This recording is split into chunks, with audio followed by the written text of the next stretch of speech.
Boa tarde, turma, tudo bem com vocês? Professor Diogo, vamos dar continuidade às nossas aulas.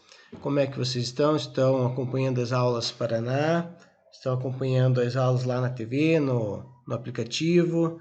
Como é que tá? Espero que esteja acompanhando tranquilo. Qualquer dúvida, vocês sabem que só perguntar lá no Google Classroom, que estarei à disposição para tirar qualquer dúvida de vocês, ok? Na sequência, estarei encaminhando atividades para vocês em relação às aulas e também vou trazendo para vocês aqui o conteúdo que nós já estávamos trabalhando, dando sequência a esses conteúdos, ok? Então, o próximo conteúdo que nós vamos ver é o sujeito e predicado.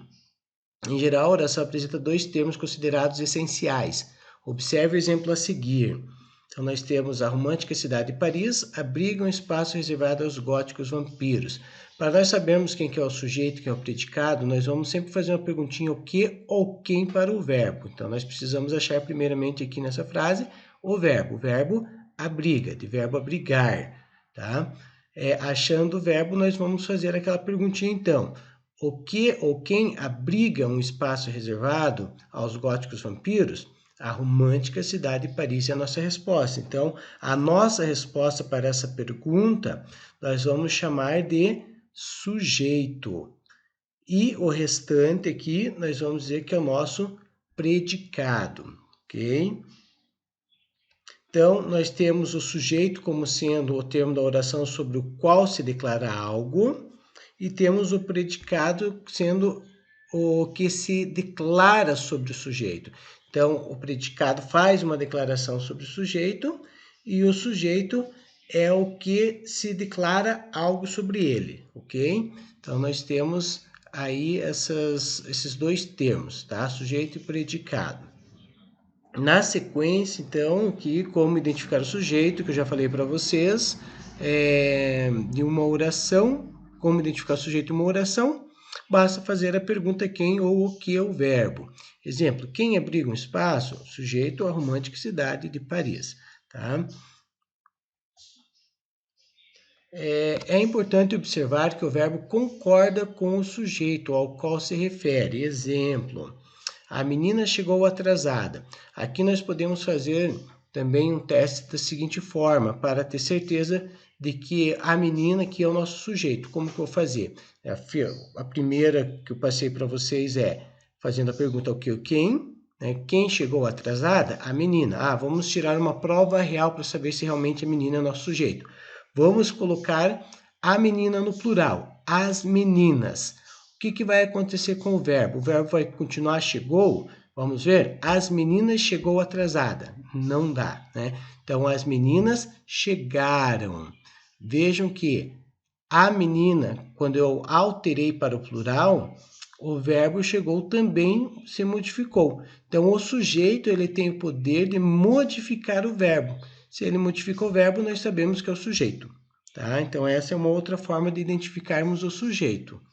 Nós temos ali a menina, sujeito no singular, verbo no singular. Outro exemplo, então, os meninos riram da piada. O sujeito meninos no plural e o verbo riram também no plural.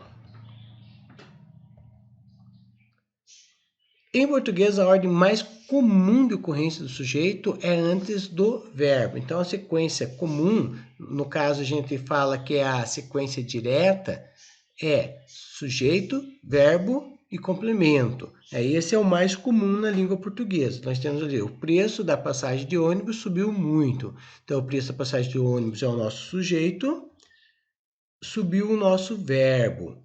Tá? Então, geralmente vai ser essa sequência mais comum. No entanto, a gente sabe que há outras possibilidades. O verbo pode aparecer antes. Como, por exemplo, essa mesma frase poderia dizer assim, subiu muito a passagem do ônibus. Então, veja que o subiu o verbo estaria no início. Há essa possibilidade também, tá? Mas o mais comum é primeiro o sujeito e depois o verbo. Sujeito constituído por substantivo pode ser substituído por pronome do caso reto. Eu, tu, ele, ela, nós, vós, eles e elas. Como assim? Então, Gustavo quer ser jogador de futebol. Gustavo é o nosso sujeito. Ele treina todos os dias. Vejo que, como eu falei, nós temos o Gustavo como sujeito e nós temos o ele substituindo a palavra Gustavo, substituindo o nosso sujeito, tá? Aqui nós vamos ter 2 períodos, onde cada um deles vai ter o seu sujeito próprio ali. Claro que esse pronome substituindo a palavra Gustavo, ok? Tipos de sujeito. Aqui nós vamos ver só 2 agora, tá? Depois, na sequência, nós vamos ver outros.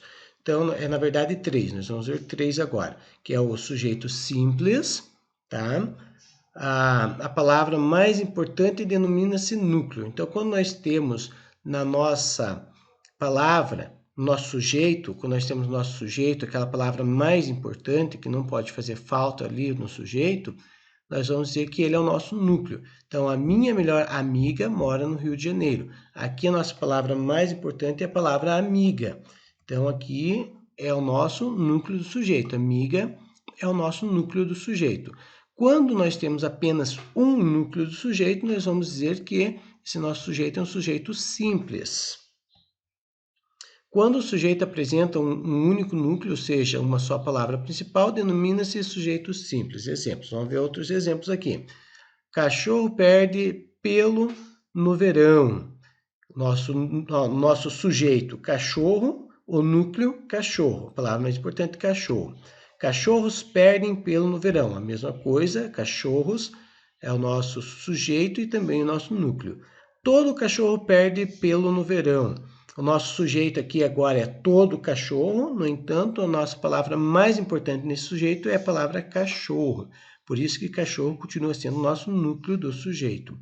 Alguns cachorros perdem pelo no verão. A mesma coisa. Nosso sujeito, alguns cachorros, e o núcleo do sujeito, cachorros. Todas essas 4 frases, elas têm apenas um núcleo de sujeito, por isso nós vamos dizer que esse sujeito é sujeito simples. E o sujeito composto, quando o sujeito apresenta mais de um núcleo, pode ser 2, 3, 4, mais de um. Ou seja, mais de uma palavra principal denomina-se sujeito composto. Aqui nós temos cão e gato perdem pelo no verão. Quem perde pelo no verão? Cão e gato. Quais são as palavras principais daqui no meu sujeito? Cão, gato. Cães e gatos perdem pelos no verão. Novamente, sujeito cães e gatos, palavras mais importantes, cães, gatos. São 2 núcleos de sujeito, por isso nós vamos dizer que é um sujeito composto. Todos os cães e gatos saudáveis perdem pelos no verão. Aqui nós temos o sujeito todos os cães e gatos saudáveis. No entanto, as palavras principais do meu sujeito, cães, gatos. São essas 2 palavrinhas, que são os núcleos do sujeito. Então, isso significa que esse meu sujeito é um sujeito composto. Daí nós temos o terceiro, que é o sujeito oculto, elíptico ou desinencial, que é tudo a mesma coisa, ele só tem 3 nomes diferentes, tá? Claro que a gente pode explicar um por um de forma diferente, mas é a mesma coisa, ok? Em alguns casos, a indeterminação do sujeito é feita com base na terminação do verbo ou no contexto da oração, sem que se prejudique a clareza. Exemplos. Então, nós temos aqui, ó. Os alunos estudam e descansam, não trabalham. O que vai acontecer? A pergunta que nós temos. Quem descansa, quem trabalha? Os alunos. Então, para nós não tornarmos um texto cansativo, com muita repetição, nós apenas omitimos os alunos nessa segunda e terceira parte, descansam e trabalham. Então, nós omitimos os alunos, porque senão ficaria assim, os alunos estudam, os alunos descansam, os alunos não trabalham. Veja que fica uma leitura muito cansativa, fica muito repetitivo, tá? Por isso, nós usamos aqui, então, sujeitos oculto, ou elíptico ou desinencial, né? Tá? Vamos para o próximo. Fica claro que nesse contexto, que a expressão os alunos é o sujeito das orações. Ele ficou elíptico, oculto, para evitar a repetição desnecessária. B. Escolhi uma sobremesa de chocolate. O que nós temos aqui? Quem escolheu uma sobremesa de chocolate? Eu. No entanto, eu não coloquei esse pronome eu aqui. Ela está oculta, está escondida. Nós não vemos, mas nós sabemos que existe um eu ali pela terminação do verbo. Tá? Pela terminação do verbo escolhi, que permite a identificação da primeira pessoa do singular eu como sujeito da oração. Ok? Então, por hoje, explicação de conteúdo é isso, pessoal. Bons estudos para vocês. Acompanhem as aulas lá no Aula Paraná. Na sequência, eu vou encaminhar atividades sobre esse conteúdo e sobre as aulas que estão tendo lá na TV e na Aula Paraná também, ok? Então, até a próxima.